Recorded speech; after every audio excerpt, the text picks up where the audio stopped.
السلام عليكم. هذا الفيديو هذا غادي يكون اول حلقه من الفيديوهات اللي جايه ان شاء الله، باش نقدم لكم نصائح شنو تجيبوا معاكم، كيفاش ديروا اول عمره، شنو تقولوا في الدعاء، وزيد بزاف ديال الحوايج ان شاء الله. طلباتو مني واحد المتتبعه سميتها باهيه من الولايات المتحده، فقالت لي شاركي معنا وعلاش لا ما نشاركش معاكم. واول حاجه مرحبا ونهار كبير، شرفتيني في قناتي.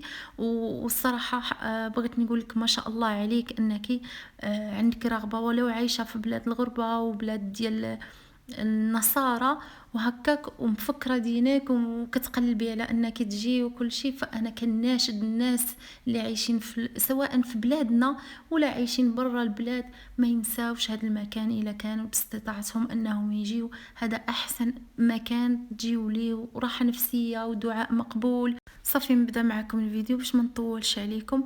اول حاجه كنديروها هو الميقات. الميقات هو المكان اللي كنمشيو كنويو فيه عمره، يعني هذه هي البلاصه كنلقاو فيها حمامات دايرين الماء سخون، دوش، كل شيء. اللي بغى يدوش، اللي بغى غير يتوضا وجاي موضي. اما بالنسبه للناس اللي كيكونوا مسافرين وجايين في الطياره فهما كيكونوا جاهزين وجايين، ما كتكفيش غير النيه، ضروري من الميقات. فهما كيعلموكم في الطياره، كيقولوا لكم حنا فوق الميقات كتبداو تنويو العمره وكتبداو بالتلبيه. أول حاجة كتقولوها هي لبيك اللهم عمرة خالصة لوجهك الكريم. تاني حاجة كتقولوا فإن حبسني حابس فمحلي حيث حبستني.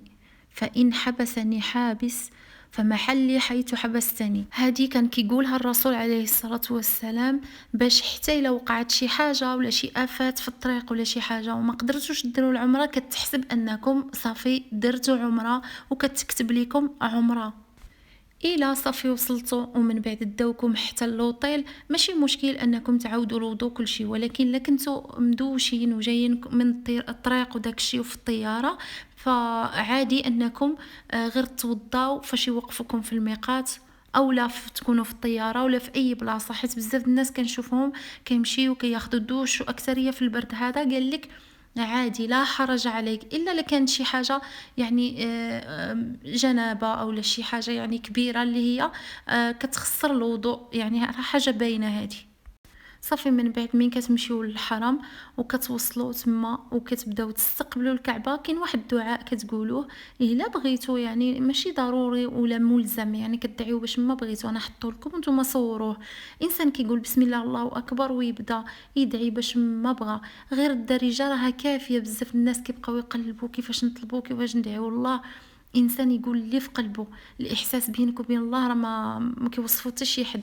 صافي من هنا كتبداو من عند الاشاره هذه اللي معلمه لكم عليها خضراء، هي من كتبداو تدخلوا باش ديروا العمره ديالكم. صافي وكتستقبلوا الكعبه باليسر بحال هكا، وكتدخلوا بالكتف اليسار على جنب وانتم داخلين من عند الحجر الاسود. كطوفوا 7 ديال المرات وانتم كتقولوا الدعاء اللي بغيتو، كتدعيو مع والديكم، مع راسكم، مع المسلمين، مع الناس اللي عندهم الحرب حاليا. ما تنساو حتى واحد، ودعيو معايا الله يخليكم ويخلي لكم وليداتكم. اي واحد مشى الدعاء مستجاب، خاص غير تكون خالص النيه. مهم. وما بين الركن اليماني غادي نشرح لكم في الاخر الفيديو. الركن اليماني كتقولوا ربنا آتنا في الدنيا حسنه وفي الاخره حسنه وقنا عذاب النار. ربنا آتنا في الدنيا حسنه وفي الاخره حسنه وقنا عذاب النار. هذه هي الجهه، هذا الحيط هذا هو اللي كتبداو تقولوا فيه الدعاء. ربنا آتنا في الدنيا حسنه وفي الاخره حسنه وقنا عذاب النار.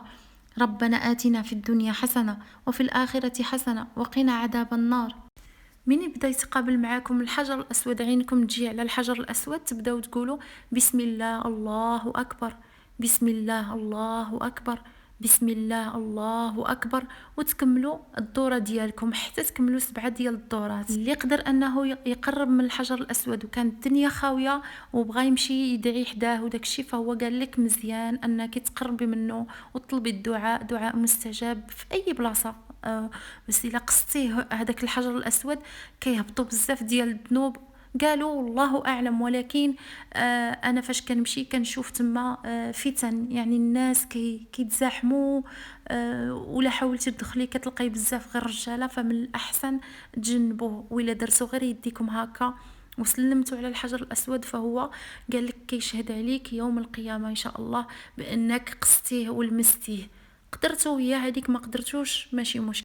من كتساليو هذوك 7 ديال الدورات وكتكملوا العمره ديالكم، كتجيو من مور هذا المقام ديال سيدنا ابراهيم وتصليو 2 ركعات. وهذوك 2 ركعات من الاحسن تقراو فيهم قل يا ايها الكافرون وقل هو الله احد وصافي، وكتبداو تدعوا مع راسكم ووالديكم والمسلمين، وهذا كيكفي وصافي. هادشي اللي كاين، حيتاش بزاف ديال الاغلاط كيديروها الناس، كيمشيو لهذا المقام وكيبقاو يتعبدوا فيه ويبوسوه، كيديروا بحال الناس فاش كانوا كيديروا في المغرب.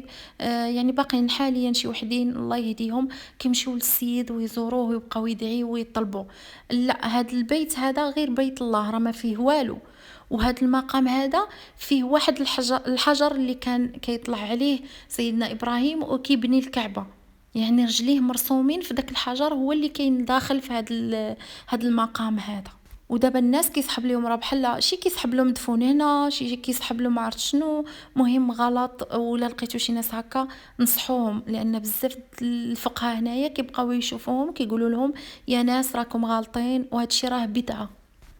وهنايا في الكعبة كاين واحد البليصة، لان زمان كانت الكعبة وكان جا واحد الفيضان، واحد السيل يعني، وطاحت الكعبة تهدمت، ومن بعد بداو كيبنيوها وما بناوهاش كلها. علاش؟ لان جمعوا لها فلوس وبغاو يخليوه مال حلال طيب، اللي هذيك الفلوس اللي جمعوها حلال هي اللي بنات لهم غير هاد الشويه هذا، وبقى هاد الصحن هذا فاضي.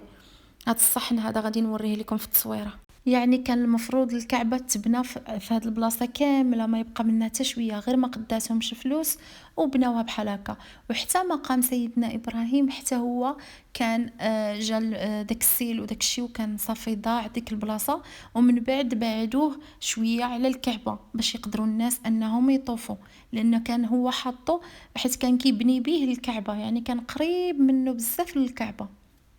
وهاد المعلومات قيمة، حافظوا عليها وخاص كل واحد يعرفها. حتى انا فاش جيت اول مره ندير عمره ما كنتش عارفه بزاف ديال الحوايج، ولكن دابا وليت كنقلب كنبحث. الحمد لله الانترنت موجود، فيديوهات، ناس كيهضروا، ناس غير بالكتابه، اللهم لك الحمد. صافي كنشربوا مياه ديال زمزم وكنمشيو للسعي عند الصفا والمروه بين هاد الجوج ديال الجبال، فين كانت السيده هاجر كتمشي وكتجي بيناتهم.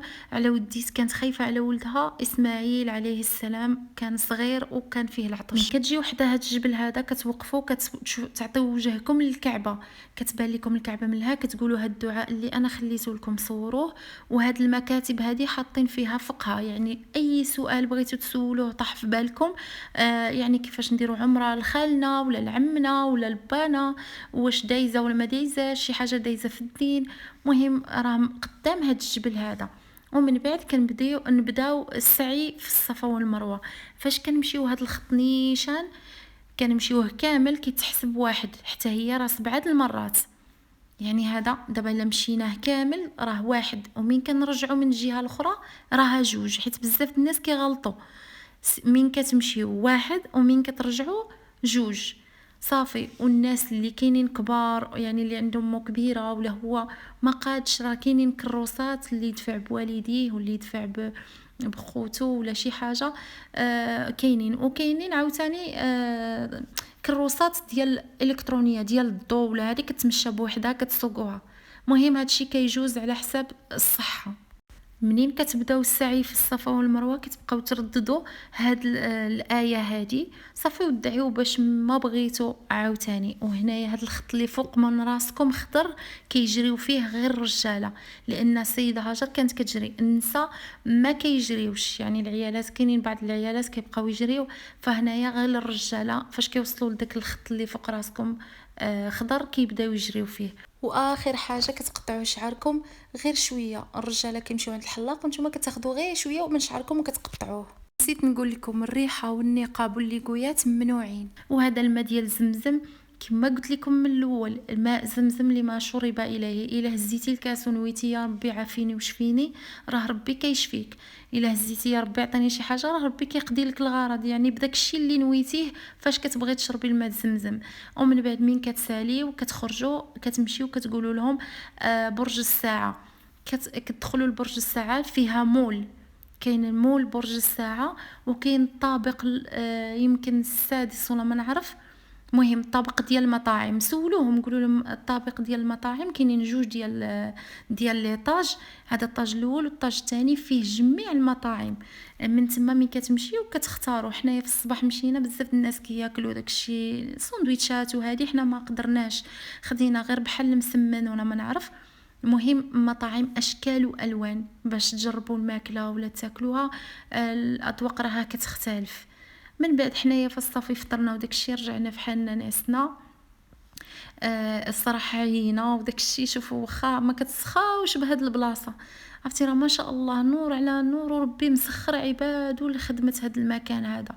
وكنبغي نقول شكرا شكرا بزاف الناس اللي قايمين بهاد المكان وهازينو.